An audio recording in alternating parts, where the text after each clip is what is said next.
What's going on, guys? Jacob here. Welcome back to Robski Football, and today I am bringing you a match reaction to Man United 1, Leeds United 2.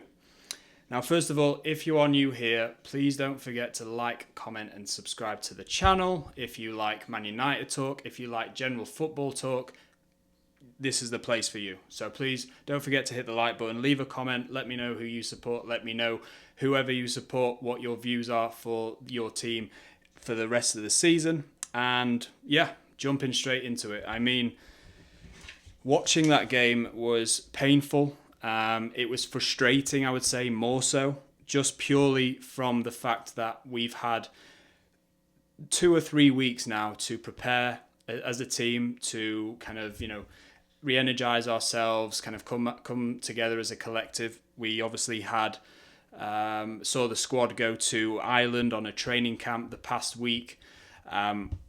Obviously, from the outset, or from the outside rather, you'd expect a lot to come from that, a lot of good things before this important run-in towards the end of the season, and of course for Man United's search for Champions League qualification. Now, looking into this game first, before it even started, the starting 11 for Man United was obviously made out of forced changes based on Maguire being suspended and Kobbie Mainoo also picking up a knock, it seems, in training earlier this week.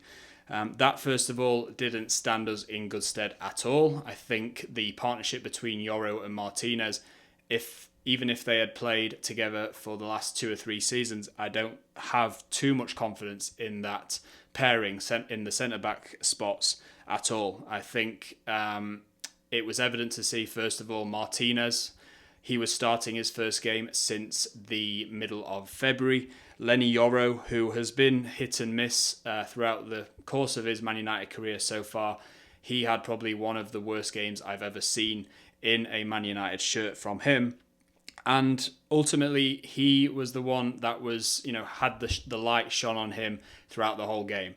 Now, from minute one, Leeds United looked like a team that turned up to play. They used the crowd in their favour in many ways. I think from minute one, they just absolutely pelted us with pressing, with not giving the defensive line, especially any time on the ball. They made it very hard for Man United to get a sequence of passes together and get in a rhythm, which ultimately did cost us. First of all, the one thing I want to talk about is Lenny Yoro and his job, in containing Dominic Calvert-Lewin throughout the whole game. Calvert-Lewin, as we all know, if you've obviously been watching Premier League for quite some time now, he is almost like your traditional England or English number 9.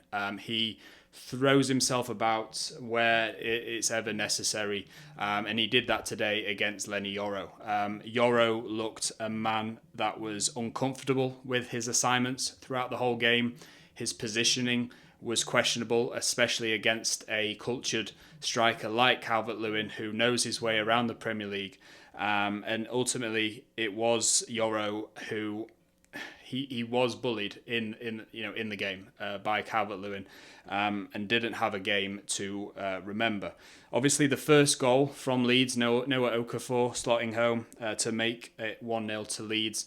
There was a few question marks, and especially for me, I think the way that the VAR situation is right now, and it has been for quite some time in English football, is very questionable.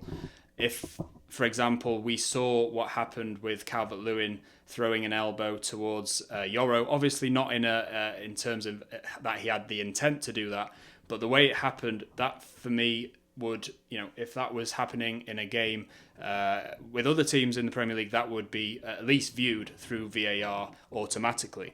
Now, at least through what I could see from the broadcast, there was no such talk of VAR even checking or looking over the goal as a whole. Of course, DCL, Dominic Calvert-Lewin, comes across Yoro in the duel, trying to win the ball that's come from the right-hand side. Calvert-Lewin, using his arms to try and get up, does connect with Lenny Yoro's face. Yoro goes down, and then the ball goes to the other side of the box, and Noah Okafor shoots home. And then for me, it was kind of the tale of the fight. Yoro, DCL, I think Calvert-Lewin used his experience against Yoro. Yoro was a guy that didn't seem comfortable in any minute in the game, and it was very telling, that's for sure.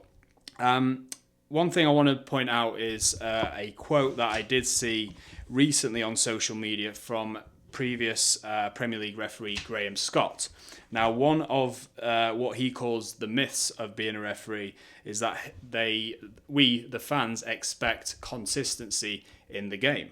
Now, he then talks about not being consistency, but ultimately decisions in the favour of our teams is what we want, which isn't the case. Now, I am a massive Man United fan, have been since the age of 4 or 5, especially with the introduction of VAR. That is, for me, the kind of the overview, the overriding kind of lay of the law, which should be enforced whatever the situation is. If there's a situation that comes out and it's played and it should go to VAR, then it should. No questions asked. I don't like the cherry picking of these situations that seem to be coming about, such as this with Calvert-Lewin on Yoro. So surely if Man United scored that goal and Sesko had put his arm into the face of Pascal Struijk, for example, I would expect that to go to VAR and then ultimately be overturned, which of course wasn't the case in this regard.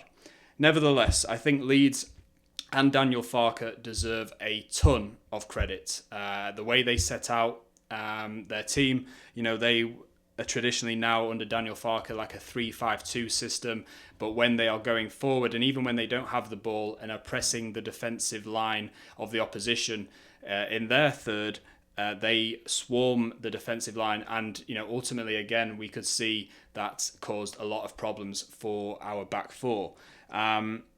Going forward, I think Leeds did a tremendous job. It was almost like a counter-attacking mindset that they had whenever they won the ball, especially in that final third. They just, as soon as they could, drove towards the goal or had a shot on goal or at least got a cross in, which was ultimately, the cutting edge and the lack of what United didn't have. Man United, they didn't have that throughout the whole game.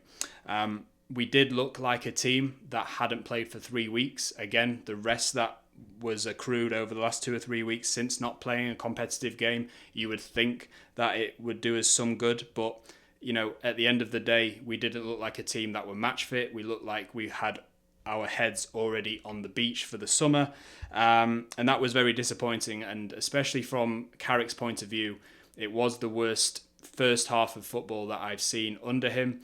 And as an ex-Man United player who has won it all at the club, I would have expected a lot better from him in terms of the preparation for this game, as it is such a big fixture historically, but also given the circumstances of the league for both teams, it should have been a game that we looked, again, from out the gates, we should have looked like we were up for. Obviously, I think overall Martinez, again, for the second goal, he was to blame. It was very sloppy play, trying to play out from the back into Casemiro, who had his back to our goal. And yeah, that was, again, just a moment of missed concentration. And again, especially in the Premier League, when you have situations like that play out, you will get punished. And yeah, I think overall first half we just didn't look like a team that had come to play. We were outfought, we were outmuscled, and that kind of really set the tone going into the second half. Now, obviously, the second half we did see a lot of a better performance by the guys. You would expect a lot better after that dreadful first performance.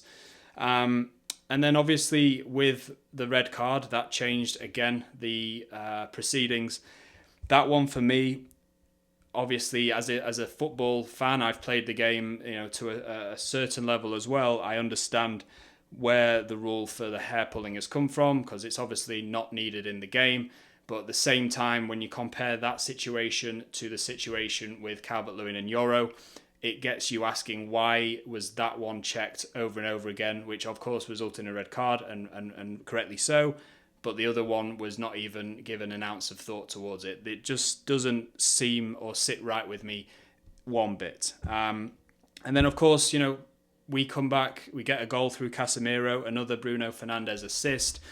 takes him to 17 for the season. I think those two players were the only ones that could maybe leave that game with a little bit of credit, although they weren't great themselves.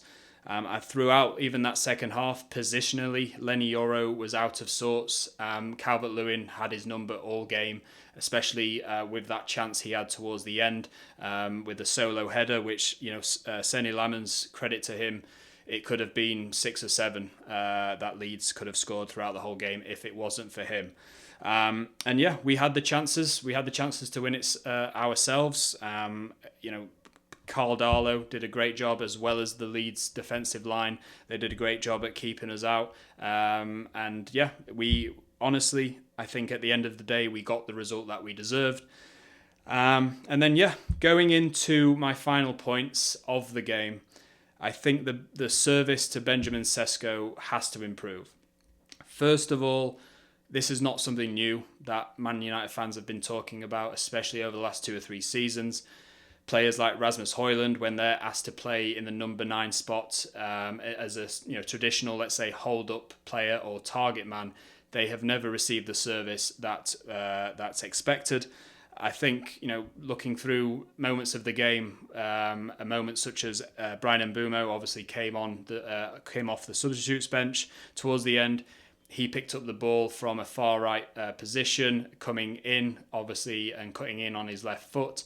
And there was just a space of 5 or 6 seconds where he had the time to look up, see Benjamin Sesko 2v1, and if you put a ball into Benjamin Sesko in the right areas against those 2 centre-backs, I think, 9 times out of 10 he will win a header and at least put something on target. That wasn't the case. Bryan Mbeumo then tries to drive towards the goal to get a shot off himself and ultimately gets blocked. So I thought that was one instance of a missed opportunity, alongside a whole host of others. I think on that point, with players like Mbeumo, with players like Cunha and Ahmad, when he's playing in that kind of right or left side, winger position, we have players that have that eye for their eye for goal solely.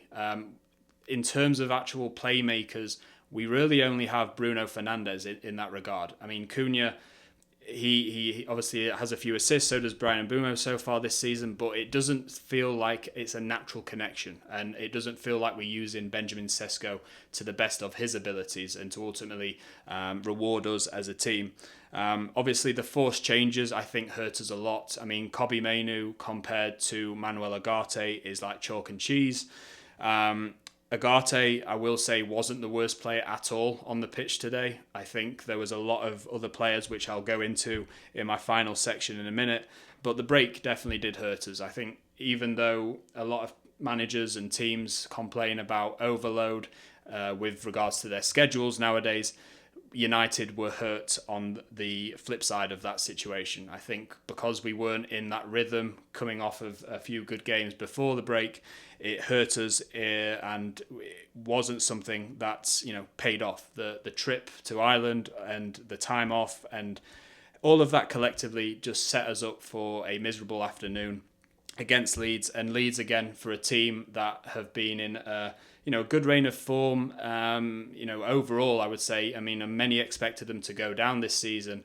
I think Daniel Farke again has done a great job with the players that he has at his disposal, but also working them into a system that they buy into and get results from, which we obviously saw today. And then, ultimately Leeds wanted it more. Sometimes you can throw tactics out the window. It's all about who wants it more on the day. If you've played the game, even just to a Sunday league level, if you're not in the game and your head's not in the game, your heart's not in the game, you have little to no chance of winning it. And it just went to show throughout that game. Obviously, the second half, Man United, I think we finally woke up, which has always been the case sometimes with Man United, is that they come out the blocks very slowly, lethargic, and it takes an uppercut and a punch in the face to actually wake up and start creating some chances.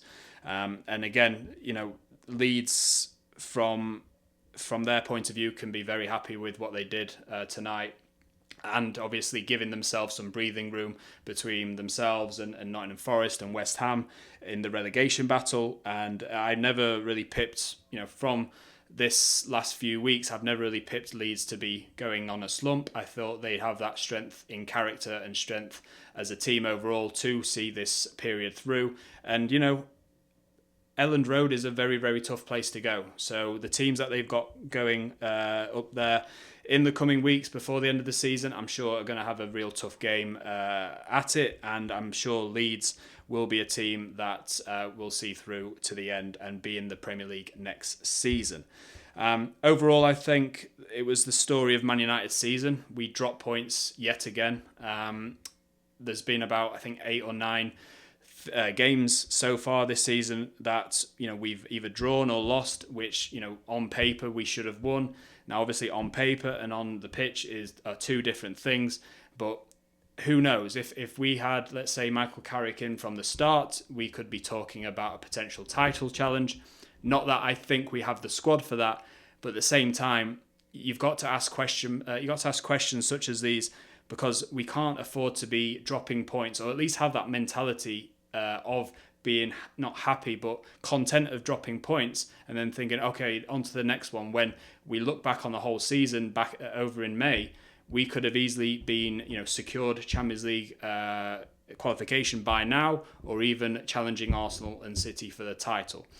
So overall, I will say that who did I have in the poor category or in the good category for Man United in this game?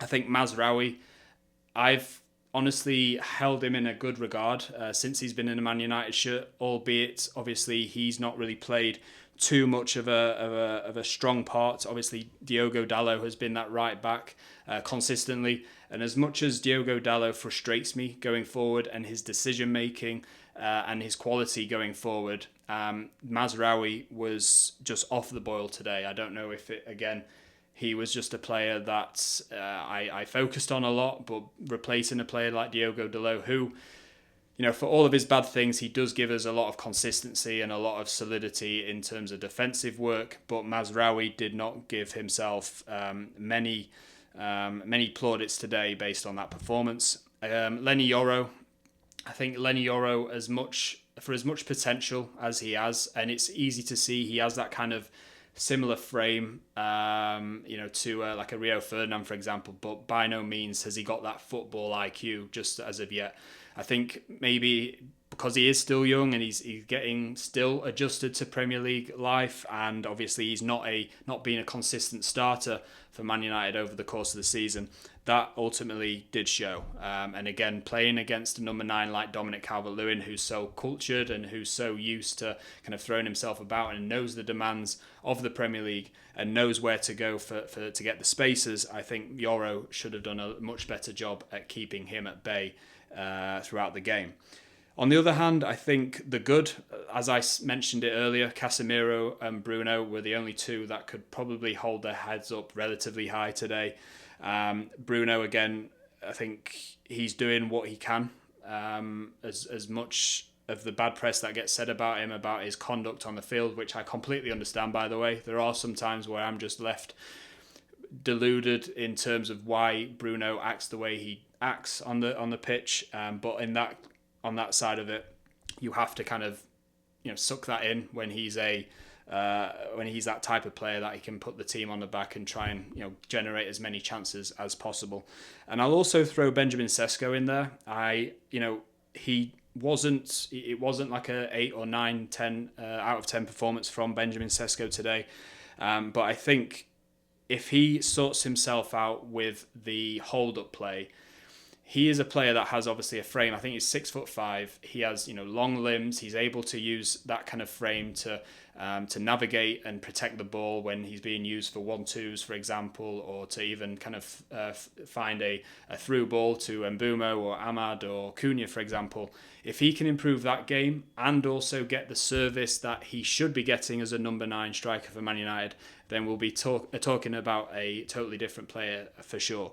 And Sesko, I think when we brought him in the summer, I was very excited, but I knew that kind of in the back of my mind, will he get that service that he needs? Obviously, folding into that, will he adjust the Premier League life quickly? Obviously, that doesn't seem like the case yet, but I think next season, if we do improve on our movements and our kind of creation of chances going forward for next season, I think Sesko could have one of those seasons where he'll be a 15 goal, 20 goal a year striker.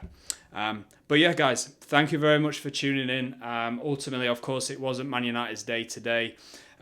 Looking forward, we do have a tough run of fixtures coming up, obviously with 5th place being guaranteed for Champions League qualification through the Premier League this season. It's given us a little bit of a pillow to fall back on, but I don't think we can rest on our laurels, especially after that performance today. We need to, get straight back into the training ground. Obviously, I would say have an honest conversation as a team and get ourselves turned around in time for the next game. But that's all today, guys. I appreciate you joining. Thank you very much for tuning in. Don't forget to like, comment, subscribe below. Follow the socials through the links in the description. And I will be back with you for another video soon. Bye-bye.